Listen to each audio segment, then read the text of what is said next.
What is good, y'all? It is your boy, Jonathan Dumas, and this is Highly Visible and a Little Misunderstood, the show where we talk to the people we see every day because we don't know what we miss until we miss them. And y'all, we are back, but we are taking a break from this season's theme on joy for our annual 4th of July tradition. And if you don't know what our annual 4th of July tradition is, every year around this time, while the nation is draped in Star Spangled Banner, everything, I press pause on the party playlist because I don't celebrate the holiday. But I do return to Frederick Douglass's 1852 address, What to the Slave is the 4th of July. It's my annual gut check on freedom, justice, and who still gets left out. So he gave this speech in 1852. So let's go ahead and fast forward real quick, 173 years to today, 2025. While the nation is queuing up, all of these grill playlists, what we are seeing and witnessing and watching in the news, ICE vans circling neighborhoods, ICE raids happening in places of employment. And right now, as we speak, the House, at least as of this recording, is rushing to pass what Republican leaders are calling and labeling this thing one big, beautiful bill, which let me tell you what's actually in this disastrous piece of shit. So 170 billion for immigration enforcement, 10,000 new ICE agents, and a quota of 3,000 arrests per day. And buried in the fine print, we have provisions that analysts say could strip health insurance from 17 million people, tighten SNAP benefits, WIC benefits, and a whole plethora of others, as well as add 2.4 trillion to the budget over 10 years. And I didn't even include all of the billionaire, ultra-rich tax cuts that are included in there, which all of these other things are meant to pay for, right? So it's a lot. So here's the invitation for today. This is what we're only gonna do today, because we can only control what we control, y'all. What we're gonna do is I'm gonna read Frederick Douglass's words to you.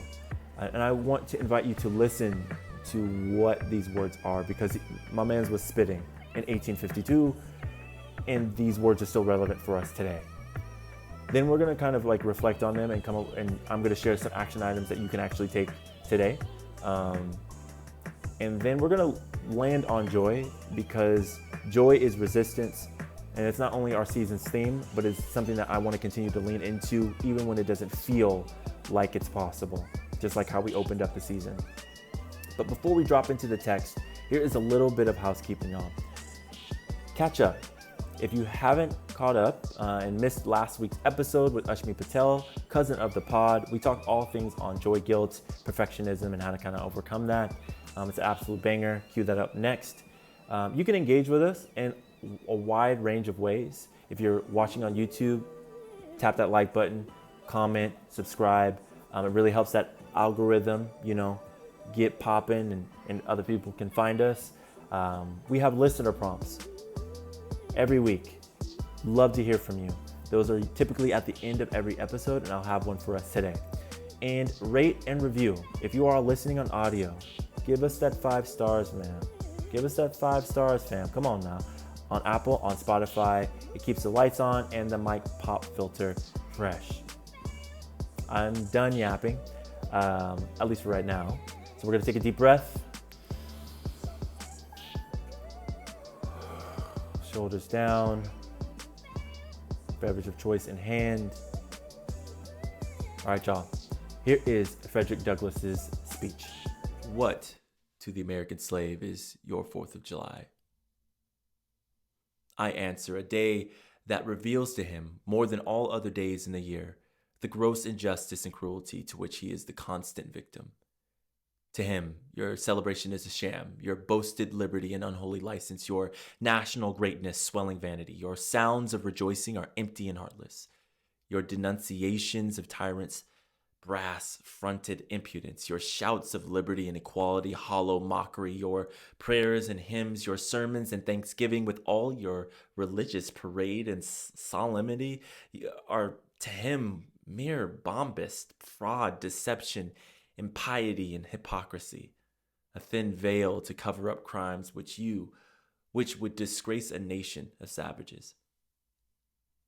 There is not a nation on the earth guilty of practices more shocking and bloody than are the people of these United States at this very hour. Go, Where you may, search where you will, roam through all the monarchies and despotisms of the old world, search out every abuse, and when you have found the last, lay your facts by the side of the everyday practices of this nation, and you will say with me that for revolting barbarity and shameless hypocrisy, America reigns without a rival. Take the American slave trade, which is especially prosperous just now and carried on in all the large towns and cities in one half of this Confederacy. In several states, this trade is a chief source of wealth. It is called the internal slave trade, in order to divert from it the horror with which the foreign slave trade is contemplated.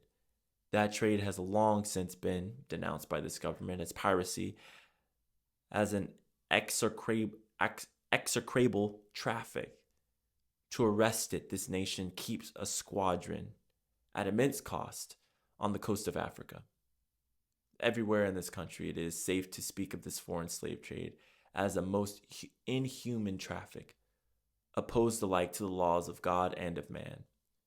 It is, however, a notable fact that while so much execration is poured out by Americans upon those engaged in the foreign slave trade, the men engaged in the slave trade between the states pass without condemnation, and their business is deemed honorable.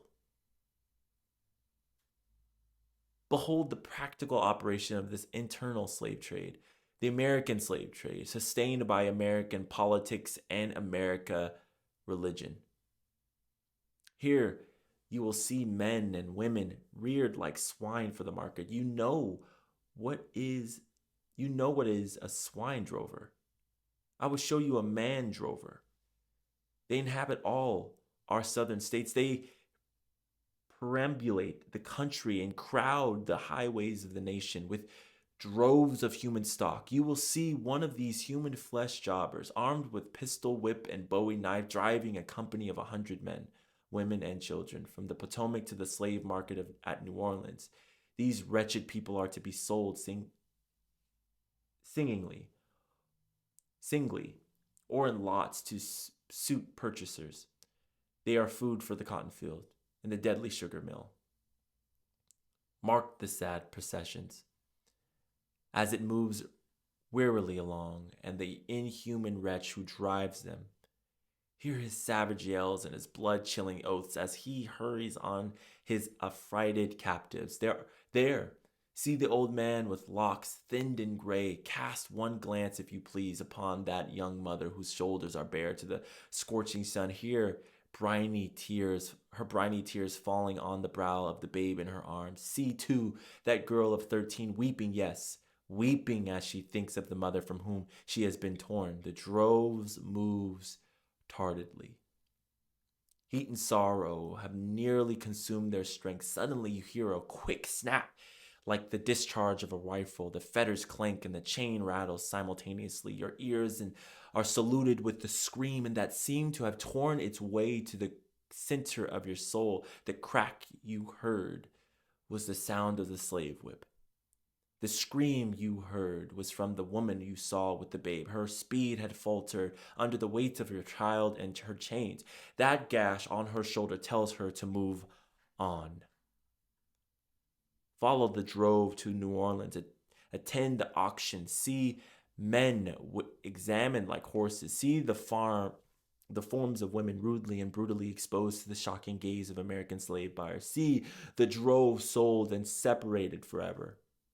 Never forget the deep, sad sobs that arose from that scattered multitude. Tell me, citizens, where, under the sun, you can witness a spectacle more fiendish and shocking.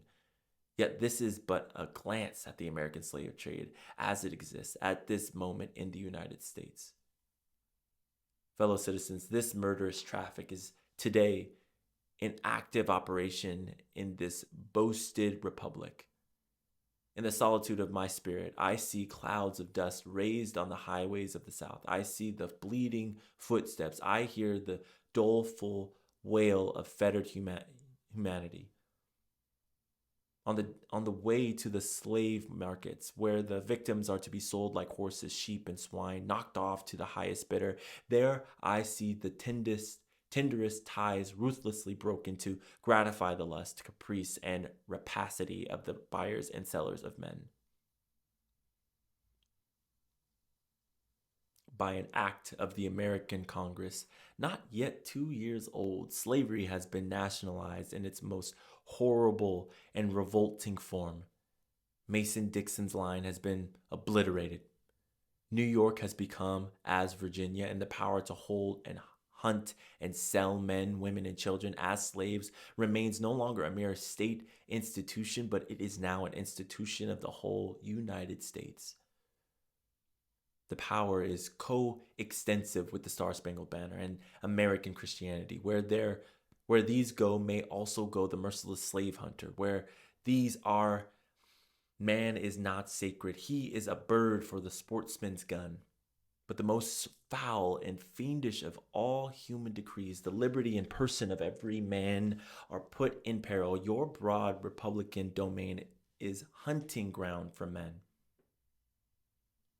Your lawmakers have commanded all good citizens to engage in this hellish sport. Your president, your secretary of state enforce as a duty you owe to your free and glorious country and to your God that you do this accursed thing. Not fewer than 40 Americans have, within the past 2 years, been hunted down and, without a moment's warning, hurried away in chains and consigned to slavery and excruciating torture. Some of these have had wives and children, depended on them for bread. But of this no account was made. The right of the hunter to his prey stands superior to the right of marriage and to all rights in this republic, the rights of God included. For black men, there are neither law nor justice, humanity nor religion. The fugitive slave law makes mercy to them a crime and bribes to the judge who tries them. An American judge gets $10 for every victim he consigns to slavery and $5 when he fails to do so. The oath of any 2 villains is sufficient. Under the hell-black enactment to send the most pious and exemplary black man into the remorseless jaws of slavery. His own testimony is nothing. He can bring no witnesses for himself. The ministry of America, justice is bound by the law to hear but one side, and that side is the side of the oppressor. Let the damning fact be perpetually told. Let it be thundered around the world that in tyrant-killing and king-hating, people-loving, democratic Christian America, the seats of justice are filled with judges who hold their offices under an open and palpable bribe and are bound in deciding the case of a man's liberty and a woman's liberty and their liberty to hear only his accusers. In glaring violation of justice, in shameless disregard of the forms of administering law, in cunning arrangement to entrap the defenseless, and in diabolical intent, the fugitive slave law stands alone in the annals of tyrannical legislation. Americans, your Republican politics, not less than your Republican religion, are flagrantly inconsistent. You boast of your love of liberty, your superior civilization, your pure Christianity, while the whole political power of the nation is solemnly pledged to support and perpetuate the enslavement of 3 millions of your countrymen. You hurl your anathemas at the crown-headed tyrants of Russia and Austria and pride yourselves on your democratic institutions while you yourselves consent to be the mere tools and bodyguards of the tyrants of Virginia and Carolina.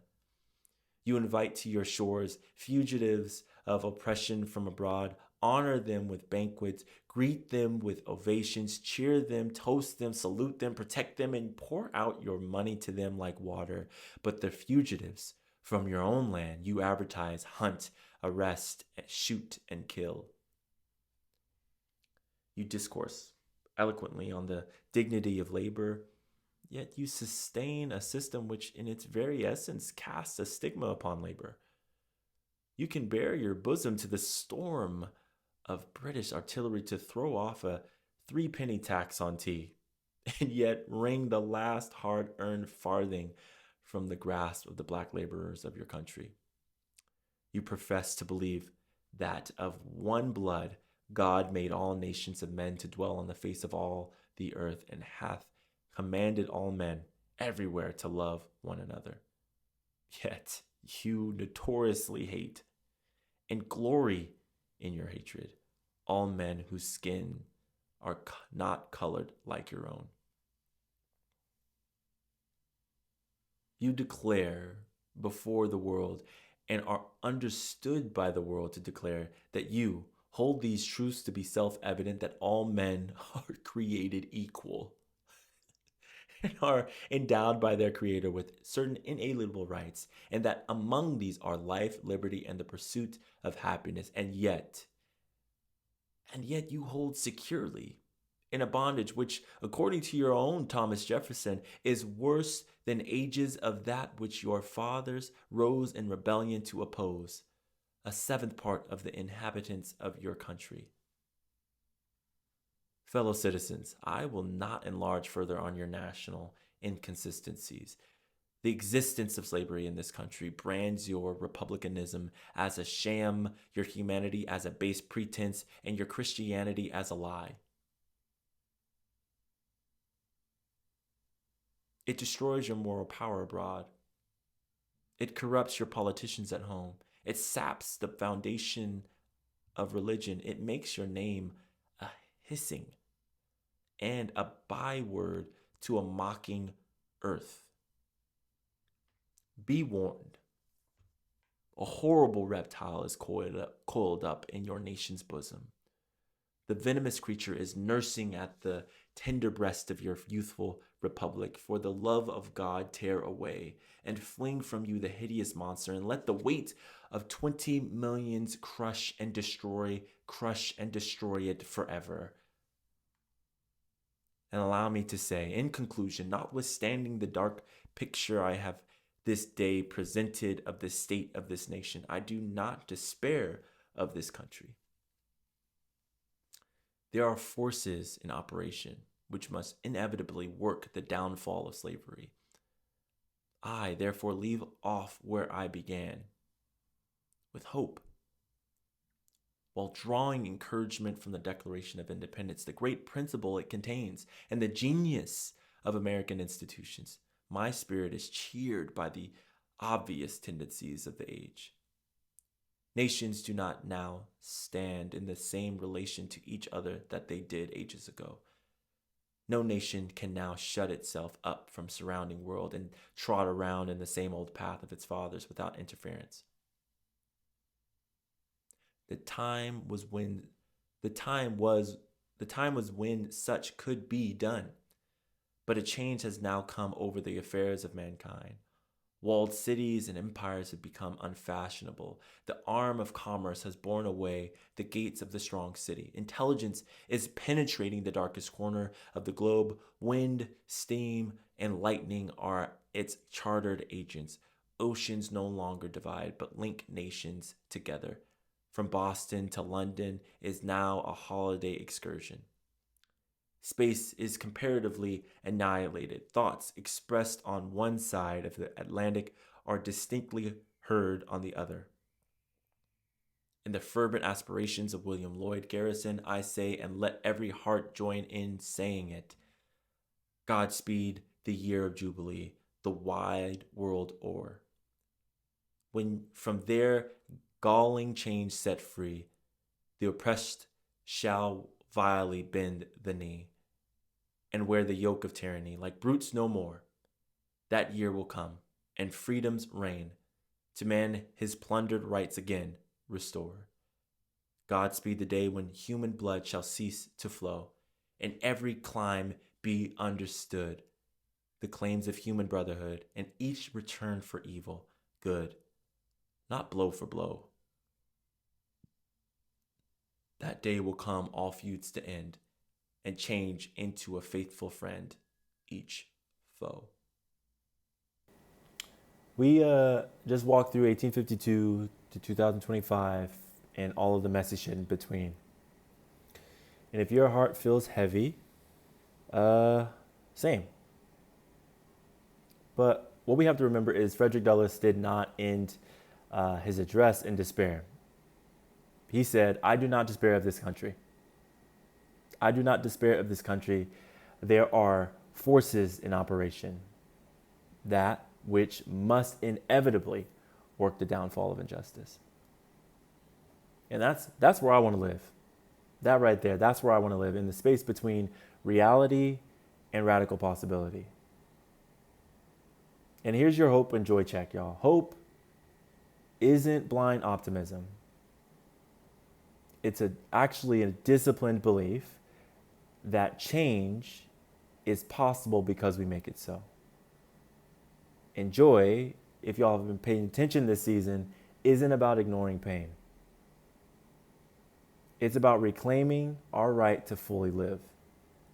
Even while the world, tells us no. Think about folks grilling in cramped apartments tonight. Think about kids chasing bubbles under helicopter lights. Think about communities organizing legal hotlines outside of detention centers.